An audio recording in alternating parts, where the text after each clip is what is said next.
LIC OBC association ఆధ్వర్యంలో భారతదేశ తొలి సంఘ సంస్కర్త 199వ జయంతి వేడుకలు సోమవారం స్థానిక మురంపూడి ఎల్ఐసి డివిజనల్ కార్యాలయంలో ఘనంగా నిర్వహించబడ్డాయి. ఈ సందర్భంగా పూలే గారి చిత్రపటానికి పూలమాలలు వేసి ఘన నివాళులర్పించారు. కార్యక్రమానికి ముఖ్య అతిథిగా LIC senior divisional manager Satyanarayana Sahu హాజరై మాట్లాడారు. ఆయన మాట్లాడుతూ మహాత్మా జ్యోతిరావు పులే భారతదేశంలో అసమానతలు, కుల వివక్ష, మహిళా విద్య వంటి అంశాలపై అహర్నిశలు పోరాడిన గొప్ప సంఘ సంస్కర్త అని పేర్కొన్నారు. ఆయన తన భార్యకు విద్య అందించి మహిళా విద్యకు మార్గదర్శకత్వం వహించిన విషయాన్ని గుర్తు చేశారు. ఎల్ఐసి ఓబీసీ ఉద్యోగుల సంఘం జాతీయ సంయుక్త కార్యదర్శి రామ్ కుమార్ మాట్లాడుతూ పూలే 1827లో జన్మించి సమాజంలో ఉన్న అసమానతలను తొలగించేందుకు కృషి చేశారని తెలిపారు. స్త్రీ విద్య, వితంతు వివాహం, రైతులు మరియు కార్మికుల సంక్షేమం కోసం అనేక సంస్కరణలు చేపట్టారని చెప్పారు. 1840 నుండి 1851 మధ్య కాలంలో 10 బాలికల పాఠశాలలను స్థాపించారని, అలాగే సత్యశోధక సమాజంను స్థాపించి కుల వివక్ష నిర్మూలనకు కృషి చేశారని వివరించారు. సందేశాలు ఇచ్చినటువంటి అందరికీ కూడా మహానుభావుల్ని కూడా పూలే గారి ఆశయ సాధనలో తోడ్పడతారని ఆశిస్తూ, పూలే గారు చేసిన ఏదైతే కార్యక్రమం ఉందో ఆ కార్యక్రమం అయినా స్త్రీ విద్యను ప్రోత్సహించడం, వితంతువులందరికీ కూడా బాలారిష్టారిత తత్వాన్ని తీసుకురావడం, అలాగే రైతులు కూడా ఆయన అనేక అంశాల్లో రైతు కొరడా విప్ అని రైతులు పండించుకోవడంలో కానీ అది చేయడం, అలాగే ముంబై పరిశ్రమిక వాళ్ళలో కార్మిక చట్టాలు తీసుకురావడం, అనేక అంశాలు పూలే గారిని విడదీసి చూడలేం. డాక్టర్ బిఆర్ అంబేద్కర్ గారు కూడా ఆయన రాజకీయ గురువుగా తీసుకున్నారు. అంబేద్కర్ గారు తీసుకున్నప్పుడు బుద్ధుడు, కబీరు, పూలే వీళ్ళిద్దరూ కూడా నాకు గురువులని చెప్పడం, రాజకీయ గురువుగా పూలే గారిని నటించడం, సూత్రులు ఎవరనే దాన్ని ఆయన అంకితం జరిగింది. ఆయన చెప్పింది ఒకటే, సామాజికవేత్త ఎవరైనా ఉన్నారంటే భారతదేశంలో 200 సంవత్సరాల కిందట ఆయన మొట్టమొదటిసారిగా ఆయన సత్యశోధక సమాధానం తప్పించి నిజమే చెప్తాం, చదువు లేకపోతే వినయం లేదు, వినయం లేకపోతే విజ్ఞత లేదు, విజ్ఞత లేదు అయోమయం వల్ల సూత్రులందరూ అణగదొక్కబడ్డారు. అందువల్ల చదువు ఒకటే మార్గం అని చెప్పాడు. ఎవరైతే బానిసలు ఉంటారో బానిసలకి బాధపడే హక్కు కూడా లేదండి. బాధ తెలియదు వాడికి, అప్పుడు అందరూ బానిసలే, ఏ చదువు లేదు కాబట్టి బానిసకి బాధపడే హక్కు లేదనే పరిస్థితి నుంచి వాళ్ళందరికీ చదువు ఒకటే, చదువుకున్నట్టయితే చదివితే జ్ఞానం తెలుస్తుంది, అది తప్పేంటో ఒప్పేంటో తెలుస్తుంది కాబట్టి ఆ చదువు ముఖ్యమైన ఆయన సూచించడం. అలాగే గన్నీ గారు చెప్పినట్టుగా పాఠశాల స్థాపించడం, 150 మంది పిల్లలు తీసుకురావడం, 1878 నాటికే బ్రిటిష్ వారు రావడం, అందులో కొన్ని పాఠశాలను వాళ్ళు ఓన్ చేసుకుని ఒక ట్రస్ట్ ఏర్పాటు చేయడం, ఆ తర్వాత సత్యశోధక సమాధానం స్థాపించడం, నిజమైన మార్గాన్ని మనం తీసుకెళ్తాం అని చెప్పడం, ఆ సత్యమైన మార్గాన్ని తీసుకొచ్చిన తర్వాత ఆయన రాసిన గొలంగిరి అనే బుక్ చదివిన తర్వాత అంబేద్కర్ గారికి ఆయన ఐడియాలజీ ఉండబట్టి, ఎందుకంటే పూలే గారు మరణించిన తర్వాత 6 నెలల 15 రోజులకి అంబేద్కర్ గారు జన్మించారు.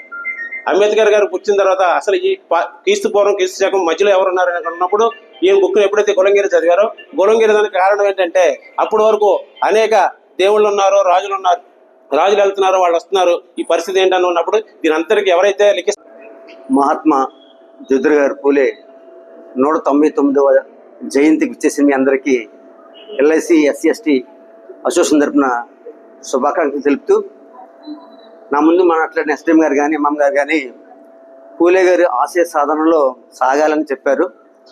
అక్కడ నేను ఒక విషయం చెప్పాలనుకుంటున్నాను. పూలే గారు 1848లో పూణేలో మొట్టమొదటి మహిళలకు పాఠశాలను స్థాపించడం జరిగింది. ఆ పాఠశాలకి జస్ట్ 90 మాత్రమే వచ్చారు. ఆ రోజుల్లో అసలు మహిళలు ఎడ్యుకేషన్ పర్మిషన్ లేదు, మరి ముఖ్యంగా ఇంటి నుంచి బయటకు రావడానికి అవకాశమే లేదు మహిళలకి. అందున దళితులు అంటే ఇంకా దారుణం ఉంటుంది. అటువంటి వ్యక్తి ఈ వ్యవస్థను కాపాడాలనే ఉద్దేశంతో ఆయన స్కూల్ స్థాపించినప్పుడు అనేకమైన ఇబ్బందులు కలిగినాయి.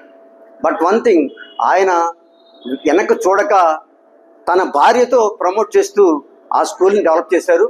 3 సంవత్సరాల్లో 1851కే 151 మంది ఆ స్కూల్లో జాయిన్ అవ్వడం జరిగింది. ఎంత అంటే ఆ స్ఫూర్తి ఈరోజు జరుగుతుంది. ఈరోజు మన దేశంలో 70% ఎడ్యుకేషన్ ఉంటే మహిళలు 52% ఎడ్యుకేటెడ్ అయి ఉన్నారు. కార్పొరేట్ కంపెనీలు ఎక్కువ ఉద్యోగస్తులు కూడా మహిళలు ఎక్కువ ఉన్నారు. ఇది చూడండి, ఎందుకంటే ఆయన వేసిన పునాది ఈరోజు సక్సెస్ అయ్యి అనేక మందికి, అనేక జీవితాలకి, అనేక కుటుంబాలకి ఇది ఎంతగానో ఉపపడింది. అటువంటి మహానీయుల్ని ఈరోజు మనం స్మరించుకోవడం చాలా ఆనందదాయకం. మరి నాకు ఈ అవకాశం ఇచ్చిన మీ అందరికీ, ఓబీసీ వారికి ధన్యవాదాలు. Thank you.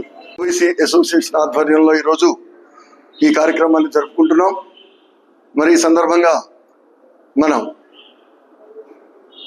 మన నిత్య జీవితంలో మనం ఈ సొసైటీలో ఒక భారత పౌరునిగా మన తాలూకా రోల్ చాలా ముఖ్యమైనటువంటిది. మనం ఈ రోజును కూడా భారతదేశంలో ఇంకా మూఢనమ్మకాలు, మూఢాచారాలు, అలానే ఈ కుల వివక్ష, ఇటువంటి పోకడలు ఇంకా ఉన్నాయని ప్రతినిత్యం కూడా మనం పేపర్లలో కానీ మీడియాలో కానీ సంఘటనలు చూస్తూ ఉన్నాం. ఇంత అభివృద్ధి చెంది ఇంత నాగరికత ముందుకు వెళ్తున్నటువంటి మన సమాజం, మరి జ్యోతిబా పూలే గారు 200 సంవత్సరాల క్రితం ఆయన జన్మించి ఆయన అప్పటి ఉండేటటువంటి పరిస్థితులు, ఇది ఈ మన భారతదేశానికి ఇటువంటి ఒక భారతదేశం, ఇంత చక్కనైనటువంటి ఒక సంస్కృతి ఉన్న భారతదేశం ఈ రకమైనటువంటి మూఢాచారాలతో కుల వివక్షతో అదేవిధంగా అణగారిన వర్గాలు అభివృద్ధి చెందకుండా ఉండే విధంగా మరి ఇప్పటి సమాజం ఇది భారతదేశానికి మంచిది కాదు అని ఆ రోజు ఆయన గుర్తించి ఆ రోజు చేపట్టినటువంటి ఆయన ఆ ఉద్యమం, ఆ సంస్కరణలు, ఆయన ఇచ్చినటువంటి ఒక దార్శనికత ఈరోజు భారతదేశాన్ని ఇంత అభివృద్ధి చేయడంలో ఆ రోజు 200 సంవత్సరాల క్రితం ఇటువంటి మహనీయులు వేసినటువంటి అడుగుజాడల ఫలితమే అని ఈ సందర్భంగా ఆ మహనీయునికి నివాళి సందర్భంగా మనం ఆ మహనీయుని సేవలను ఎంతన్నా మనం గుర్తు తెచ్చుకోవాలి, కొనియాడాలి. మన ప్రజెంట్ జనరేషన్కు, భావితరాలకు కూడా ఇటువంటి మహనీయుల గురించి